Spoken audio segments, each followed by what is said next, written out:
네, 코로나19 소식 알아보겠습니다. 어제 신규 확진자 수가 나흘 만에 다시 50명대로 올라섰습니다. 환자 수가 더 늘 것에 대비해 정부는 오늘부터 입퇴원과 격리 기준 등을 좀 바꾸기로 했습니다. 취재기자 연결합니다. 민정희 기자, 먼저 어제 확진자 현황부터 정리해 주실까요? 네, 어제 0시 기준으로 국내 확진자는 51명 늘어 모두 12,535명인데요. 해외 유입 사례를 제외하더라도 지역 발생이 31명으로 절반 이상입니다. 그동안 수도권 위주에서 감염 사례가 끊이지 않았던 것과 달리 어제는 전국 11개 시도 곳곳에서 확진자가 나왔습니다.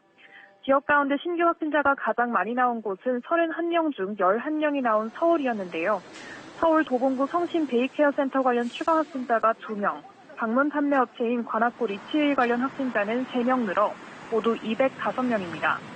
또 지난 15일 여의도 자동차 동호회 모임에 참석한 4명과 접촉자 1명 등 모두 5명이 확진돼 방역당국이 역학조사에 나섰고요.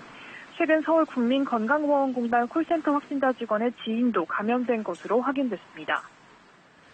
입퇴원과 격리 기준을 바꾼다는 건 결국 불필요한 입원 치료를 줄여서 병상을 그만큼 확보하겠다는 거죠?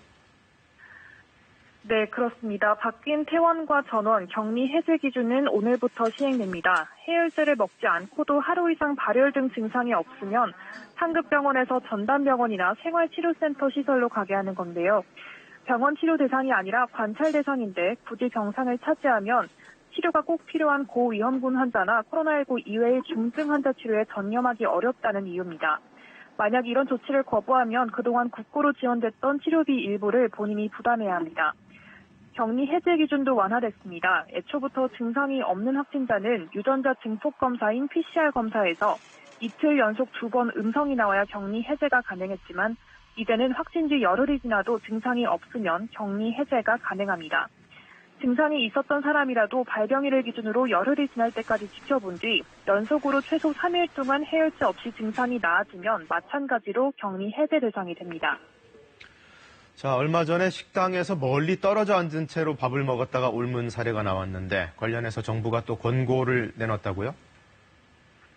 네, 음식점에서 감염 사례가 잇따르자 정부는 아예 식사 시간을 2부제로 나누자고 권고했습니다. 애초에 식당에 사람들이 한꺼번에 몰리지 않게 하자는 건데요. 이 부분은 특히 개별 사업장에서 도와줘야 가능할 것으로 보입니다. 정부는 식당들에 5개 영업을 하거나 음식 배달, 포장 주문을 하도록 권장했습니다. 테이블마다 칸막이를 설치하거나 1인 테이블을 확대 설치하도록 유도하기로 했습니다. 한편 곧 여름 휴가철인데 휴가철에 코로나19가 전국적으로 확산하는 것을 막기 위해 공무원부터 휴가를 나눠 가기로 했습니다. 일단 휴가 기간을 9월 18일까지 12주로 확대하고 휴가를 쓸 때도 주 단위로 나눠서 쓰기로 했습니다.